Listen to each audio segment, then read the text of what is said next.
அரசியல் கைதிகளின் விடுதலையை வலியுறுத்தி நாளை கொழும்பு கோட்டை ரயில் நிலையத்துக்கு முன்பாக தமிழர் விடுதலை கூட்டணியின் ஏற்பாட்டில் ஆர்ப்பாட்டம் ஒன்று இடம்பெறவுள்ளது.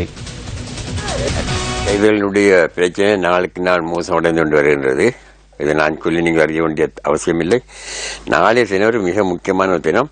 அரசாங்கம் ஒரு முடிவை செல்லக்கூடிய ஒரு தினம். இந்த சந்தர்ப்பத்தை நாங்கள் நழுவ விடாமல் இதுவரை காலம் எவ்வாறு நீங்கள் ஒத்துழைப்பு கொடுத்தீர்களோ அதே போல நாளைய தினம் கொழும்பு கோட்டை இந்த ரயில்வே ஸ்டேஷனுக்கு முன்னாலே 12 மணிக்கு ஒரு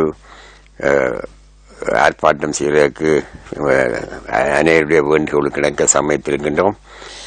தயவுசெய்து இவ்வளவு பேர் அந்த ஆர்ப்பாட்டத்தில் கலந்து கொள்ள முடியுமோ சிரமத்தை பாராமல் மழையையும் பாராமல் வந்து கலந்து கொள்வதை மிகவும் பணிவாக கேட்டுக்கொள்கிறேன். இந்த இளைஞர்களுடைய இந்த கைதிகளுடைய நிலைமை பல மோசமாக போய்கொண்டிருக்கின்றது. இந்த சந்தர்ப்பத்தை நாங்கள் நழுவ விட முடியாது.